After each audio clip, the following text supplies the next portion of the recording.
Good morning, students. Welcome to St. Paul Public School Classroom Online Study Program. This is for class 9 and subject physics, where chapter 2 is being taught, namely force and laws of motion. Yesterday, one of the lecture has gone, but now today just some points which are to be described about the quantity. What type of physical quantity force? Force क्या है? Physical और physical quantity in which scalar or vector and why? Physical quantity, force कौन सी physical quantity है? Scalar है और vector है, ये जानना। तो फोर्स में डायरेक्शन होता है, हमने बताया कि फोर्स जो है एप्लीकेबल होता है टू चेंज द डायरेक्शन, तो इसलिए ये वेक्टर क्वांटिटी। फोर्स कौन सी क्वांटिटी है? Force is a vector quantity. और फोर्स का एसआई यूनिट क्या है? तो एसआई यूनिट ऑफ फोर्स, ये होता है न्यूटन। देखिए आगे हम पढ़ाएंगे आपको F इक्वल टू क्या होता है? Mass into acceleration. इसको मैं आपको प्रूव करके भी बताऊंगा कि फोर्स क्या होता है? मास इंटू एक्सीलरेशन होता है। हमने एक्सीलरेशन के बारे में बताया, मास क्या है? मास तो the amount of matter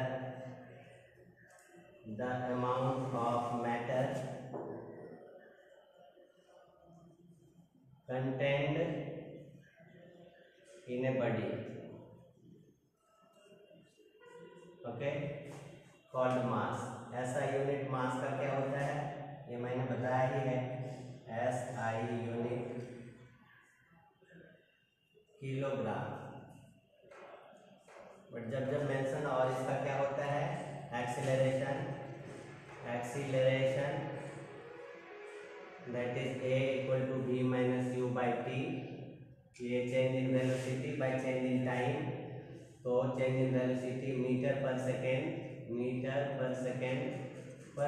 that means meter per second square.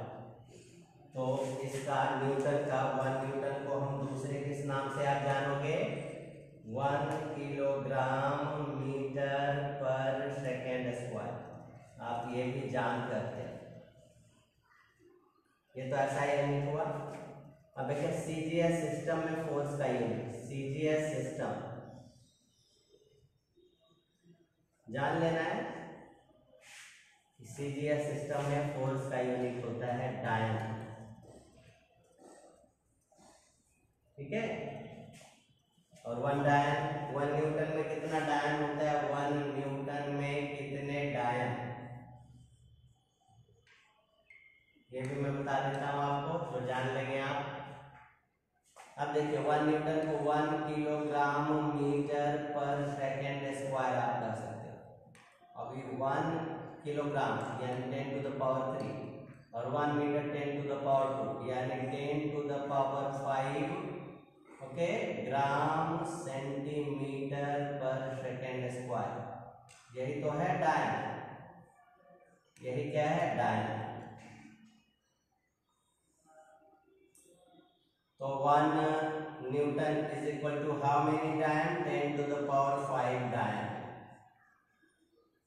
So students, you have known well about this, but now just I am proceeding कि कल हमने बताया था फोर्स के बारे में। आज बैलेंस्ड और अनबैलेंस्ड फोर्स से रिलेटेड कुछ टॉपिक्स को आपको बताने जा रहे हैं। मास और इनर्शिया के बारे में, मोमेंटम के बारे में क्या क्या पढ़ना है, टॉपिक्स टू बी टॉट लिख देते हैं, topics to be taught, okay. आपने मास को जान लिया, इनर्शिया जान लिया, inertia, law of Galileo, law of Galileo, okay, law of inertia इसी को कहते हैं लॉ ऑफ इनर्शिया भी, law of inertia. Newton's first law of motion से हमें क्या क्या जानकारी मिली, देखिए न्यूटन्स लॉ ऑफ मोशन भी जानेंगे, न्यूटन्स लॉज ऑफ मोशन, इन्होंने 3 लॉ दिया, first law, second law and third law, okay. First law से इनर्शिया एंड फोर्स के बारे में जानकारी मिलती है, सेकेंड लॉ से एक्सीलरेशन, एक्सीलरेशन और मोमेंटम, इससे मोमेंटम, थर्ड लॉ से मोमेंटम के बारे में, मोमेंटम, ओके, रेट ऑफ, ये momentum, momentum, momentum and this one क्या है, ये इम्पल्स के बारे में, इम्पल्स के बारे में जानकारी। अब हम लोग आते हैं और देखते हैं कि इन लॉ से पहले इनर्शिया क्या है और कितने प्रकार का होता है इनर्शिया, व्हाट इज इनर्शिया। उससे पहले भी एक external unbalanced, external unbalanced force, इसकी चर्चा आएगी, अनबैलेंस्ड फोर्स। देखिए आपको गैलीलियो का जो थ्योरी था, गैलीलियो ने क्या देखा कि जैसे ये स्ट्रेट रोड है, स्ट्रेट लाइन है और ये इंक्लाइंड प्लेन है, देखिएगा इंक्लाइंड प्लेन, ठीक है, ये क्या है स्टूडेंट्स, इंक्लाइंड प्लेन। आप इंक्लाइंड प्लेन जानते हैं, जिस पर कोई भी ऑब्जेक्ट यहाँ रखा जाएगा, एक बॉल है यहाँ और एक बॉल को यहाँ रख करके और छोड़ दिया जाता है without any objecting force, without any applying force, not objecting force, without any objecting और अप्लाइंग फोर्स। ये देखिए क्या होता है, इसकी हाइट अगर ये है, देखिए ये हाइट अगर इसका h जो एक कंसिडरेशन हाइट है, तो ये बॉल इस तरह से इंक्लाइंड प्लेन से उतरेगा, प्लेन सरफेस पर आएगा, this is the plane surface, just try to understand. और ये इंक्लाइंड प्लेन बना हुआ है दूसरे साइड, तो दूसरे साइड भी, जबकि देखिए इधर इंक्लाइनेशन कितना है और इधर कितना है, बट ये सेम हाइट को अचीव करेगा, हाइट सेम अचीव करेगा, मतलब बॉल कहाँ आएगा, इस हाइट पर आएगा, दोनों के हाइट सेम है, ये दोनों का हाइट सेम है। ये गैलीलियो ने बताया कि अगर कोई ऑब्जेक्ट को जब तक कोई एक्सटर्नल फोर्स अप्लाई नहीं किया जाता है तब तक क्या होता है, वो क्या करता है, अपोज करता है, कोई भी जो बाहरी जो स्थिति है, बाहरी कंडीशन है, उसको ये अपोज करता है, रेसिस्ट करता है, और जिस कारण से इसकी हाइट जितनी थी उस हाइट को वो अचीव करने की कोशिश करता है। ये गैलीलियो ने कहा, गैलीलियो गैलीलियाई एक साइंटिस्ट। और इनर्शिया भी ठीक वही है, प्रॉपर्टी या इनहेरेंट प्रॉपर्टी और टेंडेंसी इनर्शिया, इसके बारे में आपको जानना है, व्हाट इज द इनर्शिया। और ये इनर्शिया किसके द्वारा अंडरस्टैंड किया जाता है, तो मास के द्वारा। वह टर्म मास है जो इनर्शिया को डिटरमाइन करता है, विच डिटरमाइंस द इनर्शिया। तो mass of an object determines the inertia. अगर मास हैवियर होगा, मास हैवियर होगा तो इनर्शिया भी हैवियर होगा। एक ट्रक है जैसे, और एक छोटा सा स्टोन है, एक हल्का लाइटर बॉडी है, तो किसको आप फोर्स लगा करके, एक हैवियर बॉडी है, उसको हमें पोजीशन चेंज करने में जो है ज्यादा बड़ा फोर्स लगाना पड़ेगा, greater force.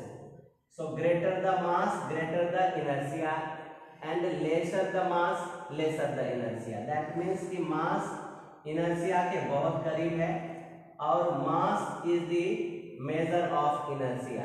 What is the measure of inertia? Question आपसे पूछा जा सकता है, what is the measure of inertia. हम ये क्वेश्चन भी आपसे पूछ रहे हैं तो आप इसका आंसर क्या करोगे? Mass is the measure of inertia और inertia is the measure of mass.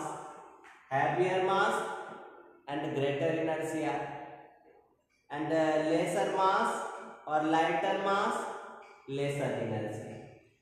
So inertia is inherent property. अब डिफिनेशन देखिए, यहाँ हम लिखने का देने का कोशिश कर रहे हैं। Inertia is inherent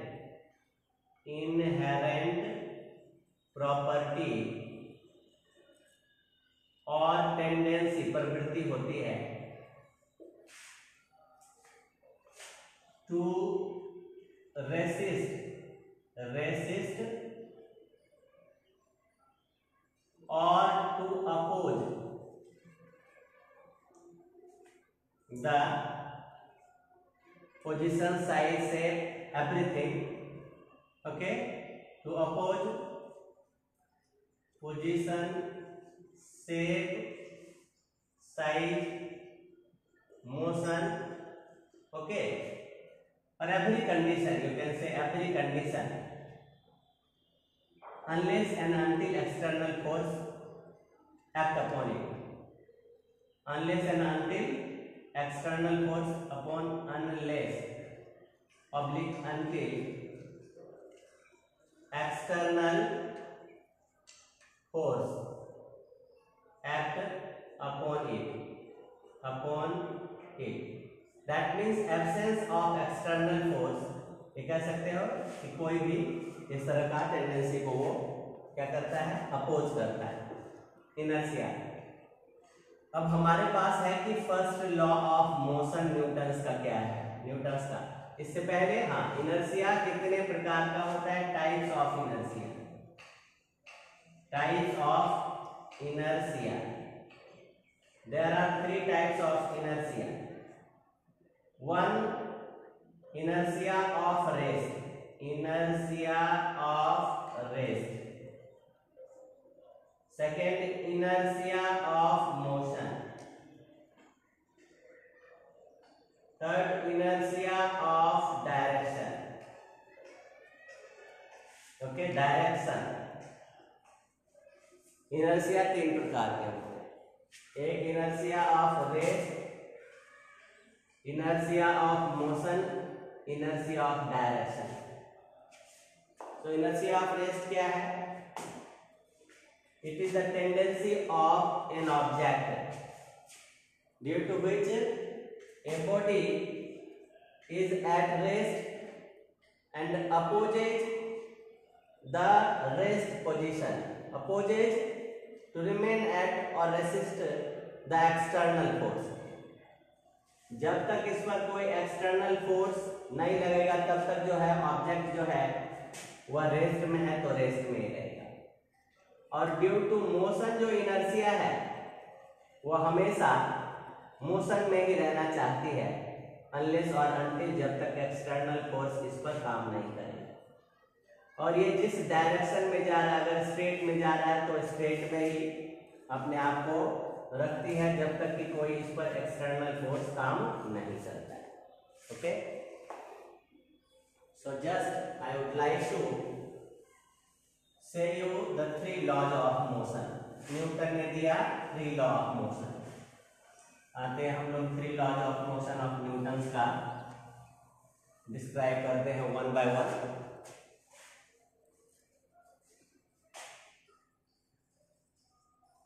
three laws of motion.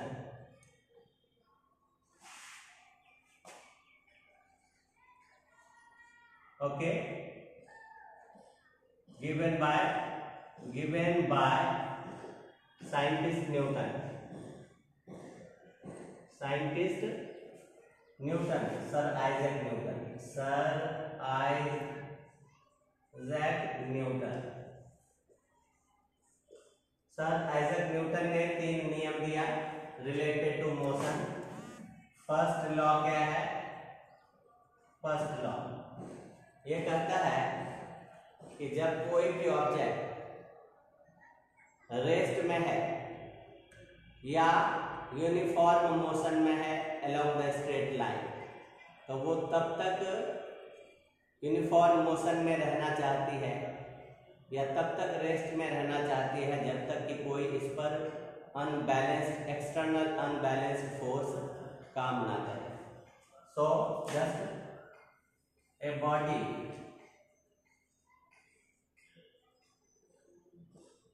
which is at rest or in uniform motion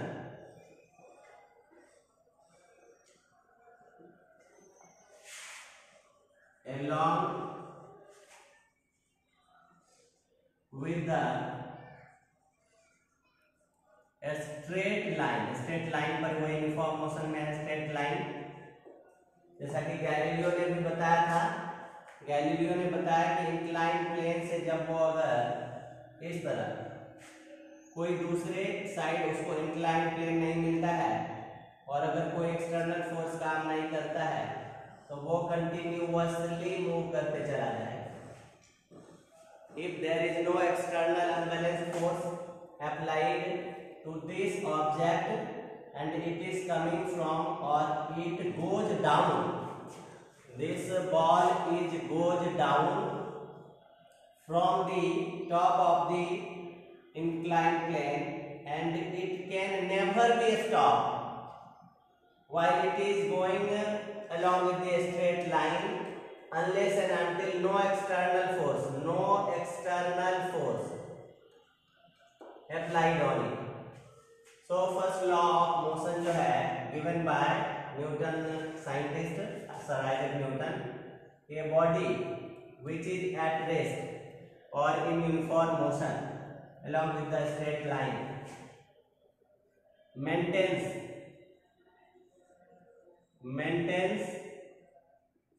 its characteristics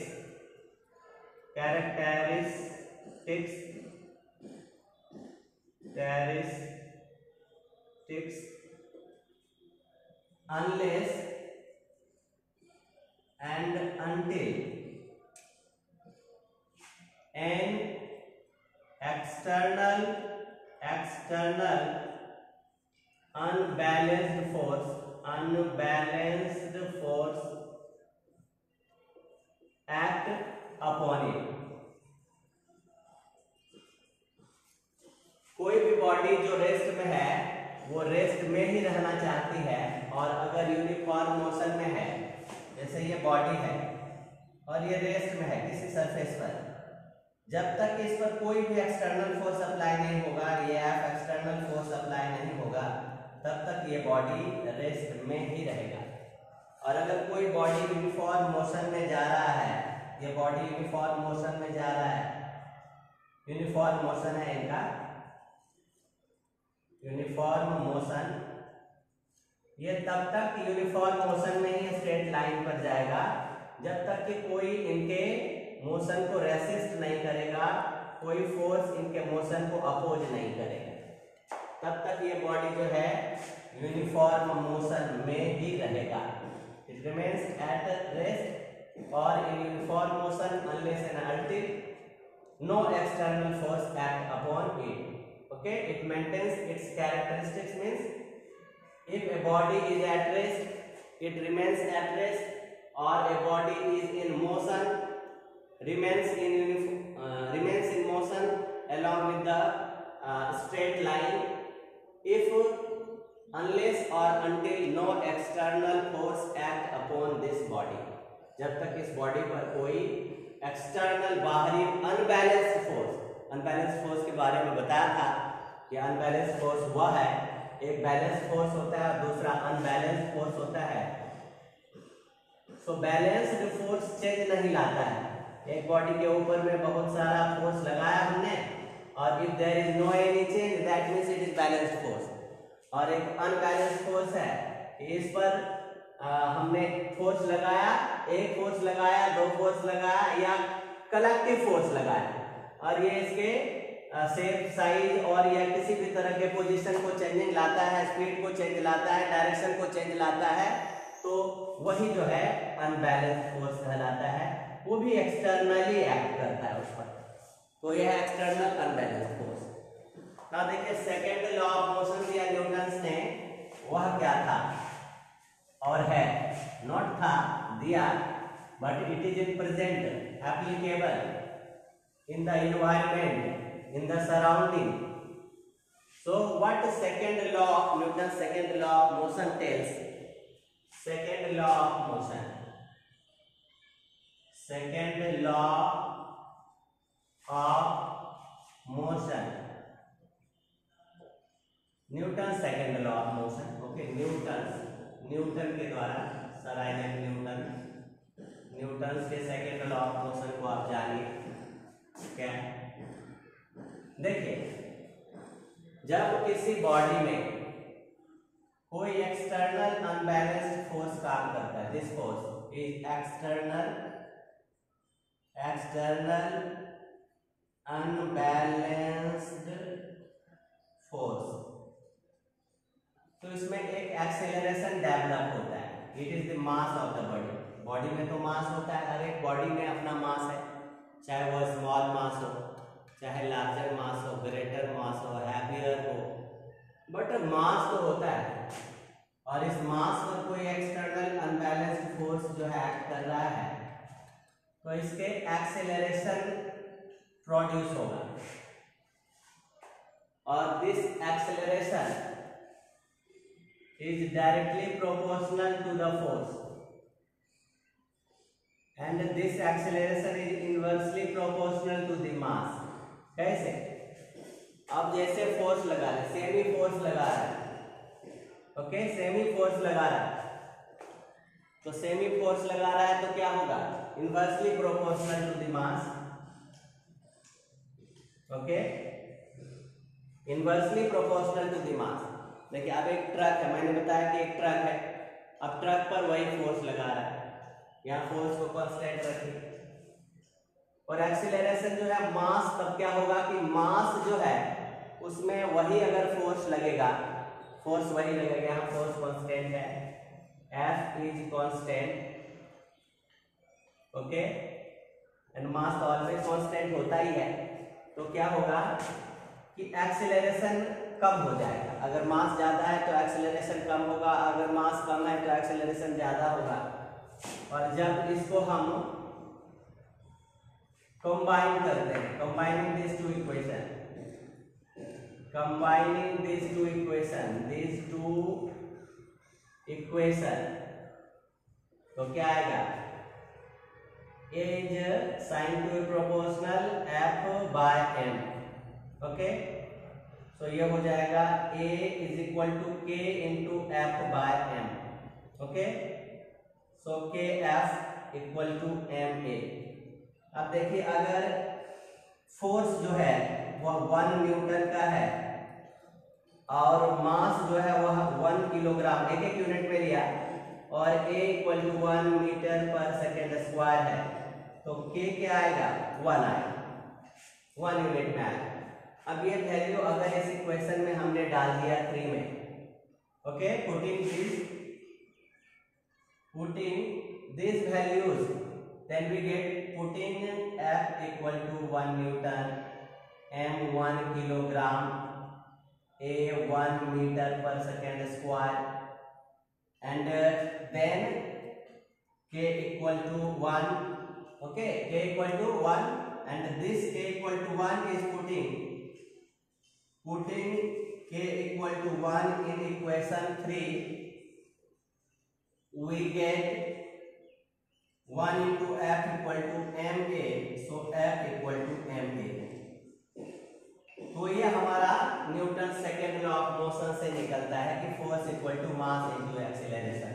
तो सेकेंड लॉ ऑफ मोशन क्या कहता है कि if an external force is applied in a body, then acceleration produced in a body is directly proportional to the force applied and inversely proportional to the mass of the body. क्या कहलाता है?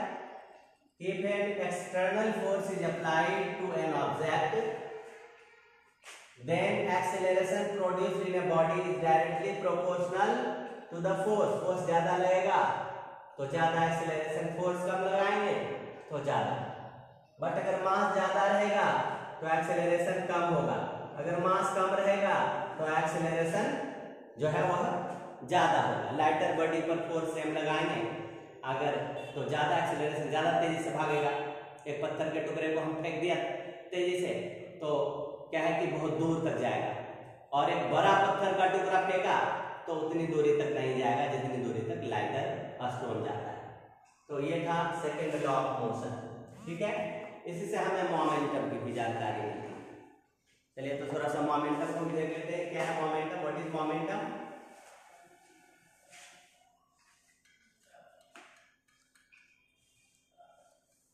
So students, now just I am